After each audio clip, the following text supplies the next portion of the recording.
Hello watch enthusiasts. Now German watchmaking has become something of an iconic part of the watch industry.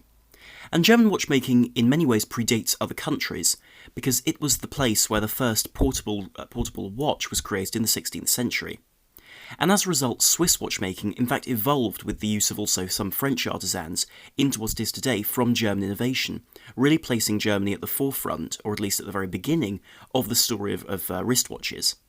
And so today I'd like to talk about some of their most brilliant watches and most incredible demonstrations of German watchmaking on the market, in a wide range of price segments, as well as a wide range of different styles and different end goals, depending upon whether it's to be an extremely complex dress watch, a very simple dress watch, or a variety of different sports watches, which really push the boundaries of their respective segments. Now the first watches I'd like to talk about are the Larco Pflueger replica models. And these models are magnificently produced pilot's watches from the German brand Laco. And Laco's history is rather rich, but today I'm talking specifically about their pilot's watches, and this model in particular. And the model history begins in 1935, when it was commissioned by the Luftwaffe as a pilot's watch to be used by their pilots and their navigators. And one has to remember, of course, that this is a rather dark part of history. But nonetheless, even if one ignores this rather dark moment in history, one can still see the fact that these watches, and indeed the other watches commissioned alongside these, were the start of the modern pilot's watch, which is a remarkable heritage to have. Now I have in fact produced a video about the history of this particular style of watch, and indeed its involvement in the wars, but on both sides, because the designs produced for the RAF, for example, are in fact comparable in terms of style, though in a very different final execution. And these models are pieces which are rather interesting, because Laco were the only brand to produce them in exactly the same way as they did back then. And this is really unique to the market, and having spoken to Laco and been able to handle their watches at Baselworld, I must say the quality of their timepieces is simply remarkable. They're able to recreate a timepiece which is something very much of the past, and in fact showed the original watch from the 1940s alongside this watch, just to show how similar they are in terms of design, build and final execution. Now the case of these replica models, which are really almost exact replicas of the originals, are either 45 or 55mm, and in either case these are very large cases. However, they do provide a very, very good wear in terms of compromise between the very large size of the originals and indeed a far more usable size for the vast majority of people. Now the cases are a cylindrical form with a sloped and softly bead-blasted bezel, as well as these jutting out lugs which sit very flat on the case but are very short, which means the watch actually has a very short lug-to-lug length, rather than having these very long extending watches which can be difficult to wear.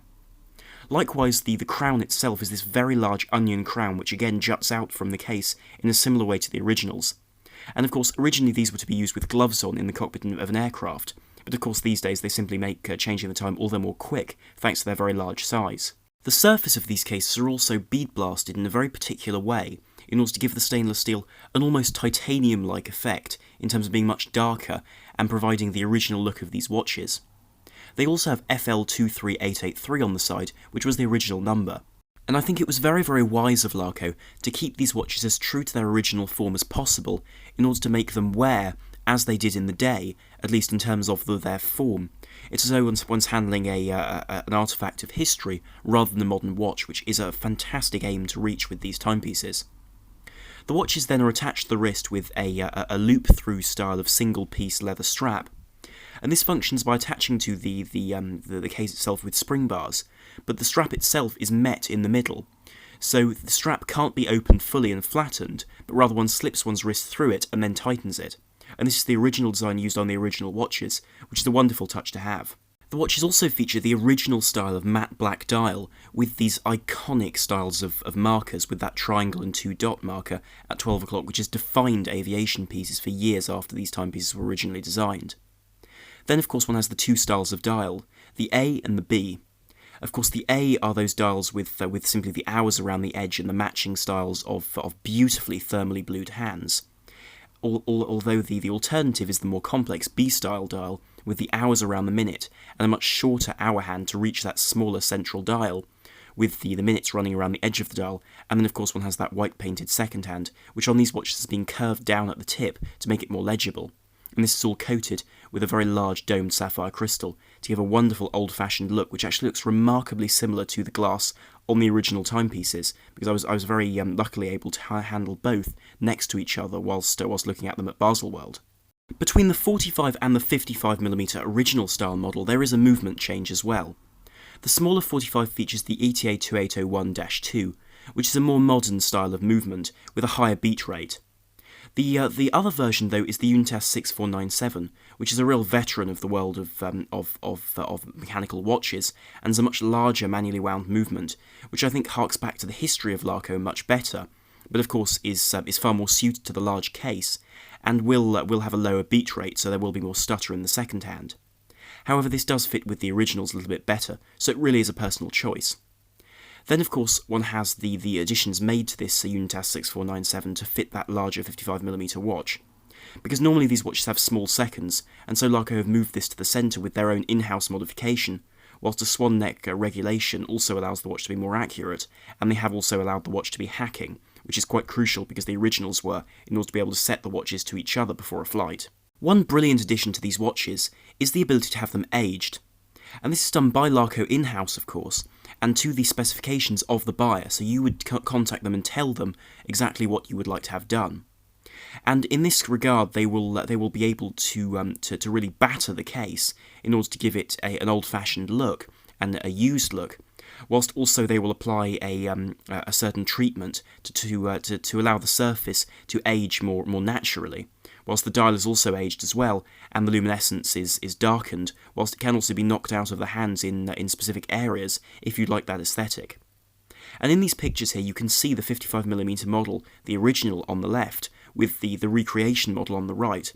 and the resemblance is absolutely startling, with a beautiful quality to these watches, and the heft in the hand is simply unbelievable. Whilst of course the 55mm will be unwearable, I think, for those with smaller wrists, the 45 will, I think, make a very attractive option, because it is normal for these watches to wear large. And so it's fantastic to see a brand here producing a beautiful quality watch in a really very traditional way, which really sparks the beginning of the pilot's watch as we know it, in a form which is exactly the same as it was back in its original format. Now, the price for these remarkable pieces of horology is somewhat high based against other watches with a simple three-hand dial. However, what one has to remember is these watches are handmade, and in my eyes worth every penny, because they're produced in a way which is far more unique and personal than the case would be with, for example, buying a luxury watch from the standards of the world of watchmaking and from the larger brands. So you get the personal touch with these watches, which simply can't be emulated by other brands. And so you get a very original and really beautiful looking timepiece. Now, the second watch I'd like to talk about is from Damasco. And Damasco are a brand that usually specialises in pilot's watches. However, with this watch, the DSUB2, one sees a watch which is truly suited to the aquatic and marine side of horology, which takes inspiration from the standard German ways of producing watches, with a very clean, crisp, and no-nonsense design. Of course, many would argue that the Sinn U1 is the perfect watch for this particular category of the video. However, I wanted to show this Damasco because it shows technology which is extremely impressive and unique to Damasco. And also this is a way in which the dive watch has been slimmed down and brought to its ideal sorts of specifications in terms of being both wearable on a daily basis for the vast majority of people, but also a very practical and highly professional dive watch. And this watch is 43mm by 12.6mm, making it rather slim for a 300m dive watch, with the specifications this watch has, with a nice thick and easily gripped bezel. The case itself is manufactured from submarine steel, which is bead blasted and hardened in order to give it a scratch resistance which really is very impressive. Sitting atop the case is a matching submarine steel bezel. And the bezel is a very interesting part of this watch because it's been manufactured in a way which is extremely durable. So for a start, the bezel itself is of course submarine steel, which is a particular grade of steel used by the German Navy, for example, in terms of submarines, and this is a particularly corrosion-resistant metal, but also has the byproduct of being extremely anti-magnetic, which is a real benefit for a dive watch like this.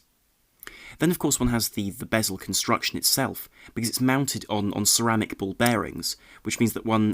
doesn't have the issue of the click spring of the bezel breaking or wearing down over time and giving a looser click. Then, of course, there is the matter of the actual painting of the bezel, which is done using Damasco's proprietary Damest coating, which is an extremely abrasion-resistant, I believe well over 2,000 Vickers, abrasion-resistant surface coating, which gives this black finish to that insert, which allows you to have those full graduations with the full graduations on every minute, running from 0 to 15 in that phenomenal orange, which is so bright and legible, whilst one also has the rest in white around the rest of the bezel. And then to top off this extremely resilient bezel is a sealed lume pip, which means that you won't lose the luminescent pip if the watch is knocked. And this matches the build quality of the crown, which is a proprietary Damasco crown, which is of course screwed, but also features a fully hardened mechanism and crown itself to protect it from shocks and knocks, and also a permanent lubrication system, which means the crown will never seize up, which is brilliant to see on a technical watch like this. Then the seals provide another layer of protection for the watch, with Vuitton seals being used which are particularly chemical resistant, as well as the use of crystal gaskets which are UV resistant, which, bearing in mind their exposure to constant light, is a real benefit. All of this technology adds up to 300 metres of water resistance, and a negative pressure resistant case as well.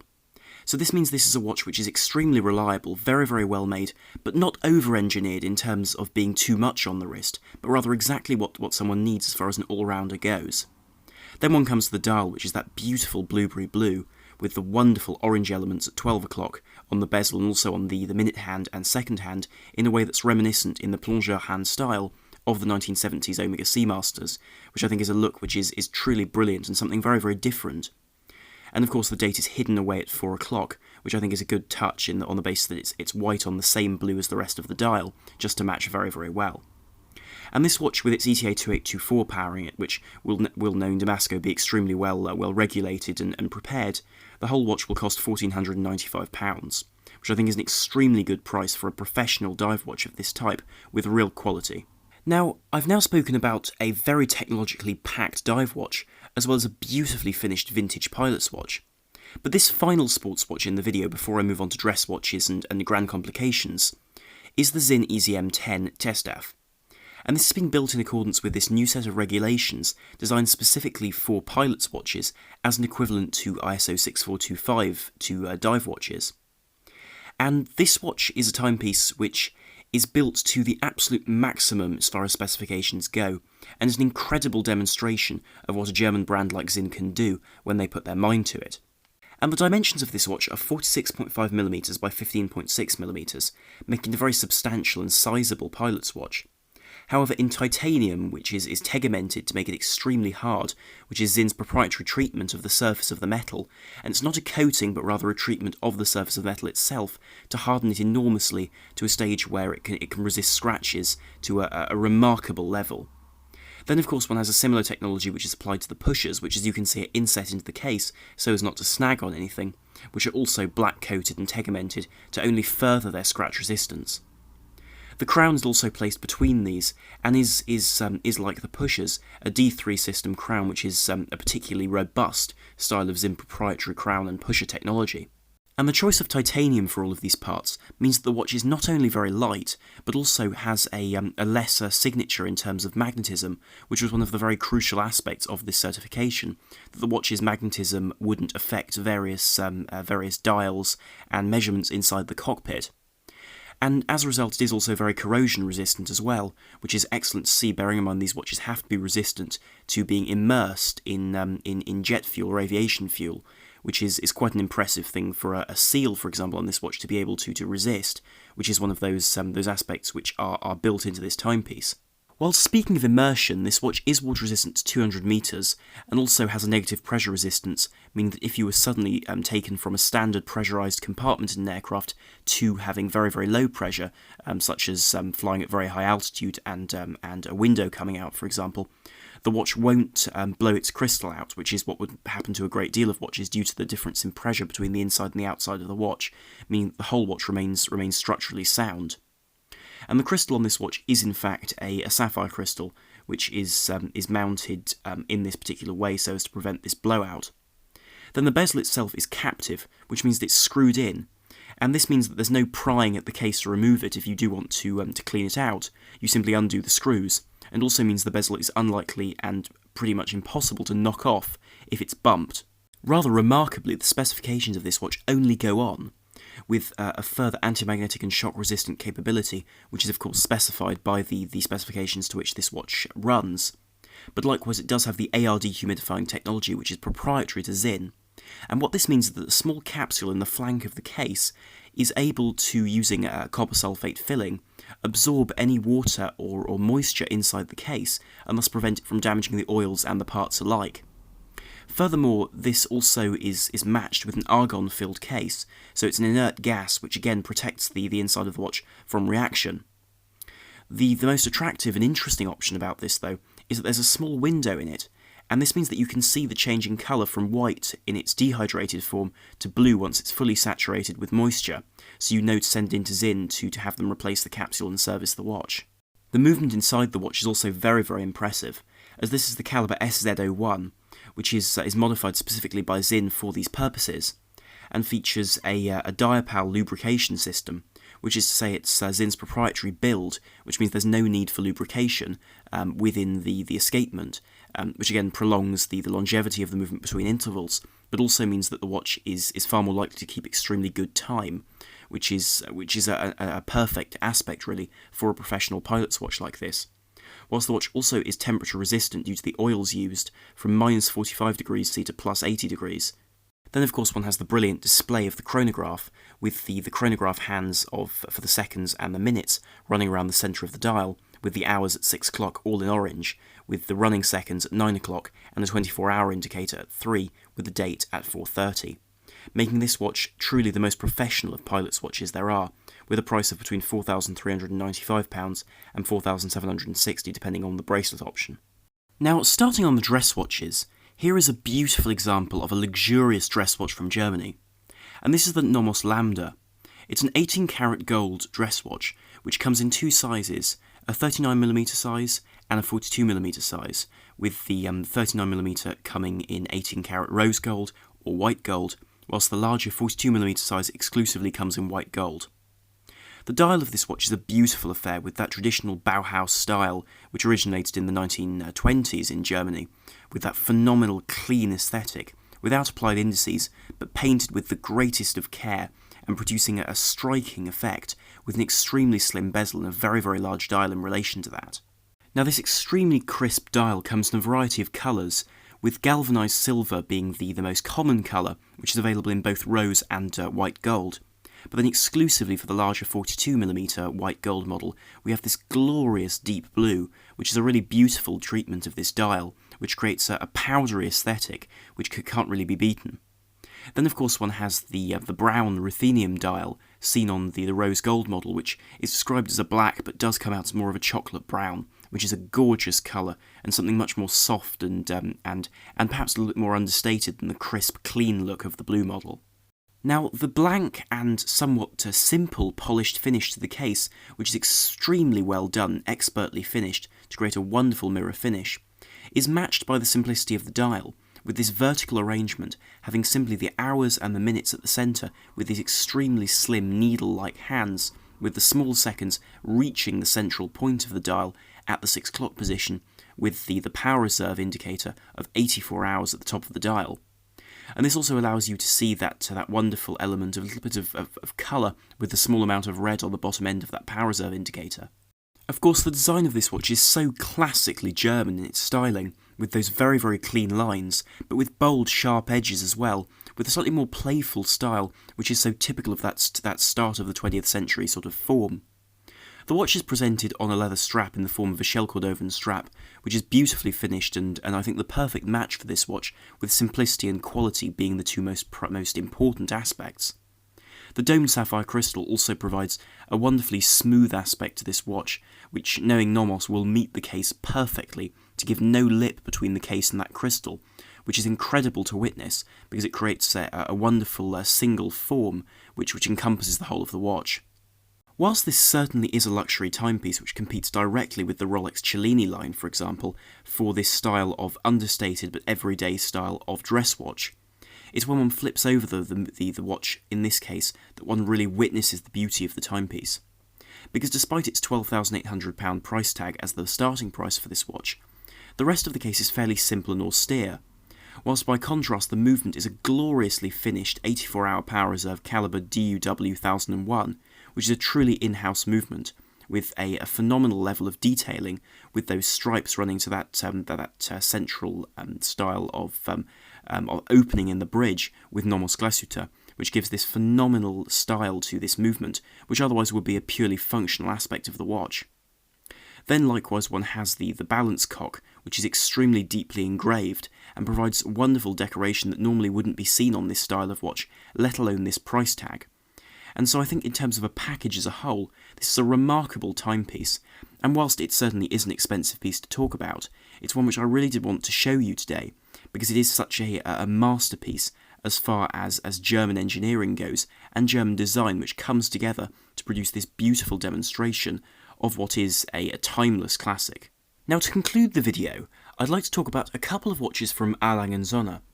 And this is a brand which is very different, I feel, in terms of aesthetic and build to a great deal of other high luxury brands such as for example, Patek Philippe or indeed Vacheron. Their designs are much more angular, much more Germanic, and I think this suits the brand extraordinarily well because they work with a design which is far cleaner, I feel, and far more uniform. And there are two watches I'd like to talk about. Two which have really pushed forward horology as a whole, and the first of these came out just this January, and this is the Triple Split. And the Triple Split is a 43.2mm by 15.6mm white gold dress watch chronograph. And it's a timepiece which immediately seems rather large for a dress watch, but the design I feel immediately wins one over, with exquisite polished elements on the tops of the lugs and on that bezel, but with a wonderful level of brushing along the sides to break up the block sides of this design, which is very typical of the brand. The dial is finished exquisitely from German silver, with the four sub-dials having the 12-hour counter for the chronograph at the top, the power reserve indicator at the bottom, the running seconds on the left, and then on the right one has the running minutes for the chronograph. One also sees this extremely well executed and branded, as you can see, chapter ring running around the edge of the dial in a matching grey to really work very well to make a uniform style to the watch with a tachymeter. Now the watch itself though is innovative because within the caliber L132.1 is a triple split flyback chronograph. And this 46 dual 55-hour movement is a first really in the world of horology. And it's beating in fact a first which was also produced by Lange Senne, which was the double split. And the beauty of the triple split is that you have a chronograph function, which means that you start the chronograph as you would normally with that top pusher, and then of course you can stop it and then reset it with the one at 6 o'clock. But it is also a flyback, so you can press that top pusher and then press the bottom pusher whilst it's still running, jump it back to 0 and restart the chronograph immediately. However, this watch has one other function, which has never been seen in the world of wristwatches before, and that's the triple split style of Rattrapante chronograph. And one uses this using the pusher on the other side of the case, which means that whilst timing something with the standard chronograph function, you can press this pusher in order to stop time on a secondary second hand, which would normally be positioned underneath the other. This also occurs for the minutes and for the hours, which hasn't been seen before. Usually this is only seen for the seconds, and having it on the minutes in the case of the double split was also a real world first. And so this watch presents a brand new way of presenting a chronograph in a package on its alligator leather strap, which is simply exquisite. Powering this masterpiece of a wristwatch is the L132.1 caliber, which is a manually wound 55-hour 46 dual movement, which is made entirely in-house by Lange Senne, with an exquisite level of detailing on the bridges, which of course feature this striping, as well as those thermally blued screws, and extensive use of jewelling. Then one has the open working of the various parts inside there, which means you can see the chronograph engage with those multiple column wheels being extremely easily visible, with all the levers as well being able to be seen, and really does make for a wonder of horology to be witnessed by all of those who enjoy mechanisms at their finest.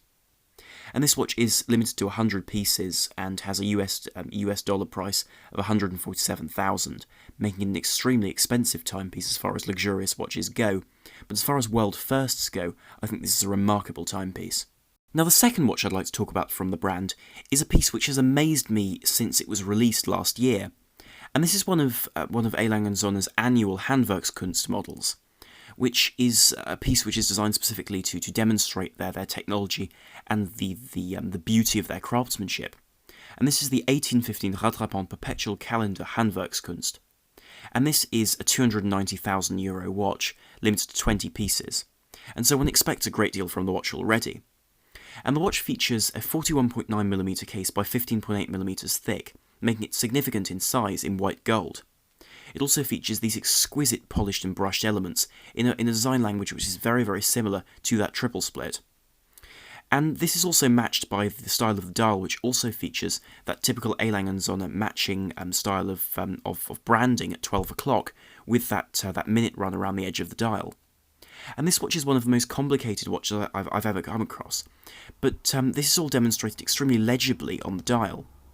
Because on the dial we have an arrangement which is this quadruple style of sub-dial model, and yet somehow they've managed to stop the watch from looking cluttered. Now, as is the case with the triple split, the base of the dial is German silver, which is then relief engraved and carved to create these raised stars, which once a layer of blue enamel has been applied, is a first for A. Lange & Sonne, and provides a beautiful vitreous look to the surface of the dial, which gives a glossy effect, but also creates a depth to it, which allows the dial to appear less cluttered than it would otherwise, with these applied indices and indeed applied numerals on the surface of that. Then one of course comes to the sub-dials, because these provide a great deal of information on the front of this watch. And this is a watch which has an incredible number of features, because this is a perpetual calendar chronograph with Rattrapante seconds. So what one sees is at 12 o'clock the 30-minute totalizer for the chronograph, with the power reserve indicator within it of 42 hours. Then at 3 o'clock one sees the month and the leap year so that it can be set correctly, with the running seconds to the standard timekeeping at 6 o'clock, containing the moon phase as well. Then at 9 o'clock one has the completion of that perpetual calendar with the day of the week and the day in the month. Finally, at the centre of the dial, one has these wonderfully cut styles of lance hands, which feature the hours, the minutes, and then the chronograph seconds, which are split into two, a gilt hand and a silver hand, for the Rattrapante function. Turning over the watch, the back of the watch shows just as much of an awe-inspiring display as the front, with a hunter style of caseback which is beautifully decorated with incredible craftsmanship. This is again a plate of German silver, which has been hand-engraved into the goddess Luna, in order to provide this moon-inspired, night sky-inspired display. Then surrounding this on a relief-engraved cloudy sky, one then also has a further application of this blue enamel in order to continue this style and design aesthetic throughout the watch. Once this caseback is open, one can witness the beauty of the caliber L101.1, which is this 42-hour German silver-plated movement with golden chaton and 43 jewels. It has 631 parts altogether, which is a remarkable feat really for a watch of this size. And of course one has those twin column wheels for the chronograph and its matching Rattrapante section. Likewise, one has detailing which is beyond what I've seen on other brands, with the continuation of the style of this watch to the various plates.